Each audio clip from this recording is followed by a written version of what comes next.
Nah, muncul ide-ide antara lain misalnya Pak Asgab tadi mengusulkan bagaimana bisa nggak mediasi? Oh bagus itu, coba tanya dulu mau nggak mereka dimediasi, ya kan? Baik pihak Jokowi dan keluarga maupun pihak siapa namanya Roy Suryo dan kawan-kawan mau nggak dimediasi? Sambil nunggu.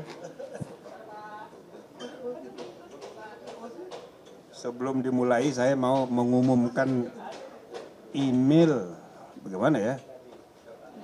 Email Sekretariat Reformasi Kepolisian dan nomor HP untuk WA. Jadi selama 1 bulan ini kami berharap mendapat masukan ya. Dan karena di HP kami masing-masing itu banyak sekali masukan. Nah, jadi kami bikin WA sendiri, WA sekretariat untuk menampung masukan baik yang tertulis maupun yang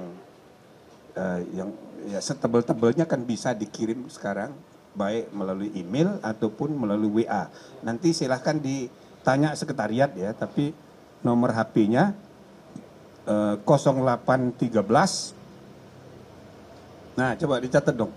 0813 179 7771.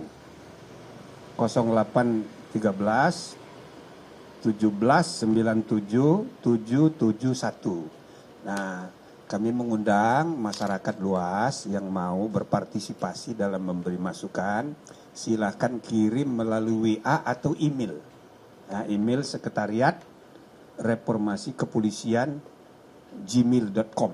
Nah, nanti bisa di-share oleh sekretariat. Nah, saudara, hari ini kami mengadakan sekali lagi pertemuan pendapat umum dengan beberapa ormas.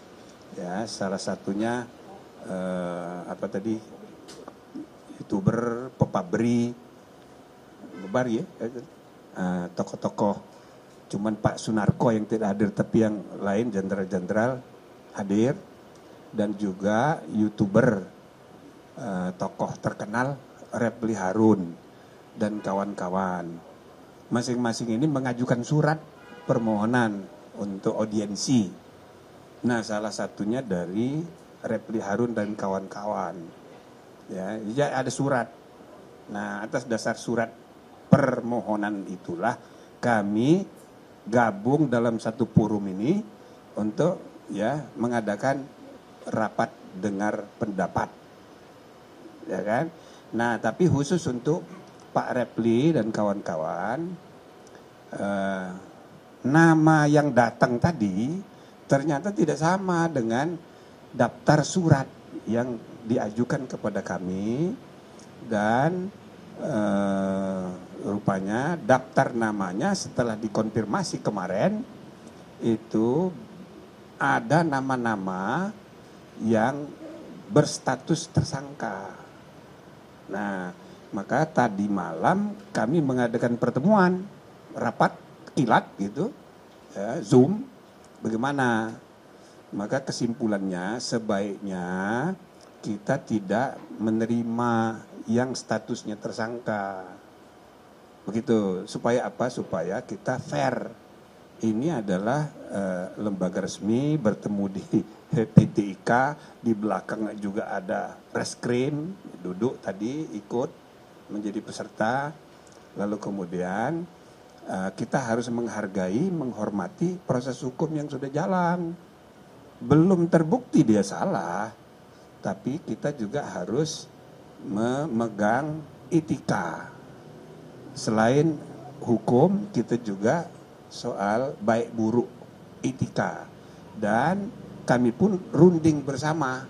Maka kesimpulannya sebaiknya kita sesuaikan aja dengan surat.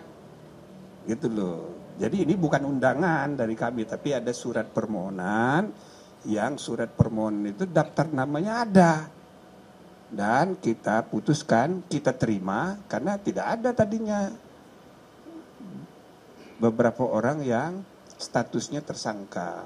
Jadi sekali lagi saudara-saudara, kami sebagai Komisi Reformasi Kepolisian kita harus memperbaiki kepolisian masa depan, tapi jangan terpaku pada kasus-kasus. Kasus-kasus itu boleh disampaikan, boleh, tapi kita tidak menangani kasus. Oke?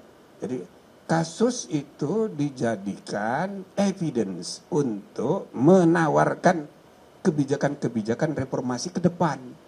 Jadi bukan menangani kasus. Nah, jadi kesimpulannya oke, lebih baik 3 orang itu, bahkan tadi lebih ternyata 4 orang itu kita minta tidak ikut. Tadi malam saya sendiri sudah WA ke Refli Harun. Saya sampaikan ini kesimpulan rapat itu sebaiknya nggak usah. Jadi tolong dikasih tahu, nggak usah datang. Nah, lalu dia jawab, oh ini bagaimana, bisa nggak ini, oh ada alas. Ya saya bilang jangan, itu udah kesepakatan. Udahlah, yang penting you sampaikan saja aspirasi sekeras-kerasnya, kita dengar. Nggak usah ragu-ragu, nggak usah takut-takut, ngomong aja sekeras-kerasnya, pakai teriak-teriak boleh. Bicarakan bagaimana memperbaiki kepolisian dengan kasus ijazah palsu, boleh silakan. Cuma orangnya nggak usah hadir. Saya sampaikan begitu. Nah, ternyata kalau menurut dia tadi, dia tidak beritahu kepada yang 3 orang, Roy Suryo, Tifa Fauzia sama Rismon, tidak diberitahunya. Maka tentu saja kaget ini kan, Tifa, ya kasihan juga. Saya merasa, waduh bagaimana ini. Nah, akhirnya ya kita kasih kesimpulan begini, apa mau duduk di luar saja, atau ya udah pindah ke belakang tapi nggak boleh bicara. Mereka ini ya pejuang, iya kan, sebagai pejuang, oh dia nggak mau keluar WO gitu loh.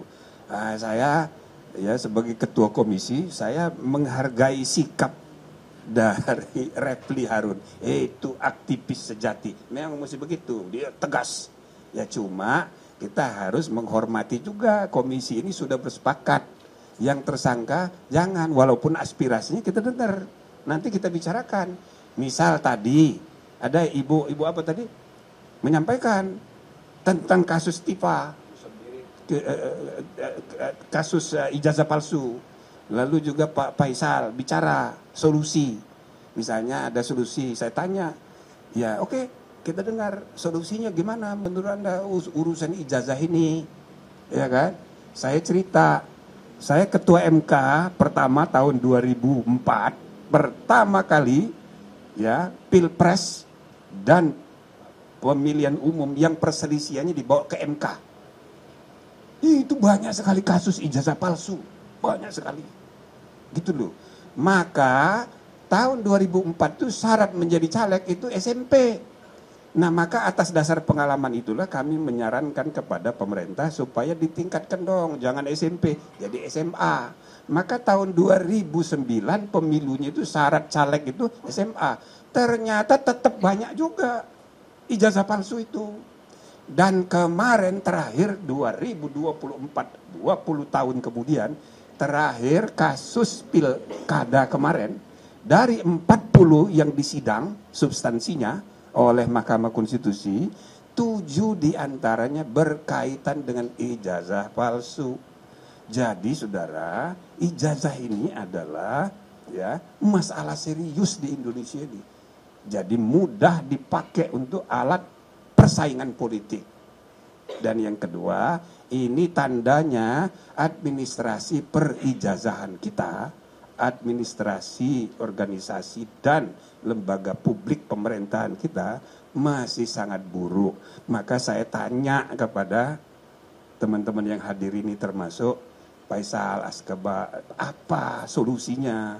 Coba dipikirkan, kita mau bantu walaupun mereka tidak hadir. Karena ketidakhadiran itu karena kesepakatan kami harus dihormati. Ya bukan, kalau ketemu saya pribadi, ketemu Pak Mahfud, boleh, nggak ada masalah. Tapi rapat tadi nggak bisa, kami udah putus gitu loh. Nah muncul ide-ide, antara lain misalnya Pak Asgab tadi mengusulkan, bagaimana bisa nggak mediasi? Oh bagus itu, coba tanya dulu mau nggak mereka dimediasi, ya kan? Baik pihak Pak Jokowi dan keluarga maupun pihak Roy Suryo dan kawan-kawan mau nggak dimediasi. Nah, jadi status tersangkanya tetap, ya kan? Tapi dimediasi dulu. Kalau misalnya ditemukan titik temu, ya kan? Ya bisa tidak dilanjutkan pidananya. Tapi kalau seandainya tidak berhasil, ya lanjutkan nggak apa-apa. Tidak ada forum lagi yang bisa membuktikan keaslian atau tidak aslinya. Ton tidak bisa, perdata sudah di Solo, ya tinggal pidana. Nah, kalau mau, ya penal, mediasi penal namanya, sesuai dengan filsafat KUHP dan KUHAP yang kemarin disahkan, yaitu restoratif justice. Tapi syaratnya, Rismond dan kawan-kawan harus bersedia dengan segala konsekuensinya. Kalau terbukti sah atau terbukti tidak sah, itu masing-masing harus ada risiko.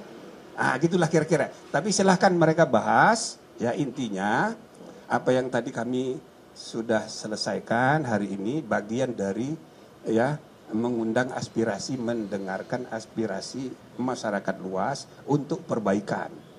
Ketika ada sesuatu yang tidak benar, kita suarakan. Ya bagaimana semua terangin dia sedungu ini? Ini manusia pecundang yang sangat merugikan bangsa kita ini. Saatnya jadi member eksklusif di channel YouTube Official iNews. Tantang lagi para tambah sumpah di atas Al-Quran. Dia pengen masuk TV. Konten premium yang tidak tayang di TV. Live interaction. Halo pemirsa iNews, ini baru selesai. Emoji dan badge spesial. Reakses konten pilihan. Klik YouTube Official iNews. Join member hanya Rp10.000 per bulan.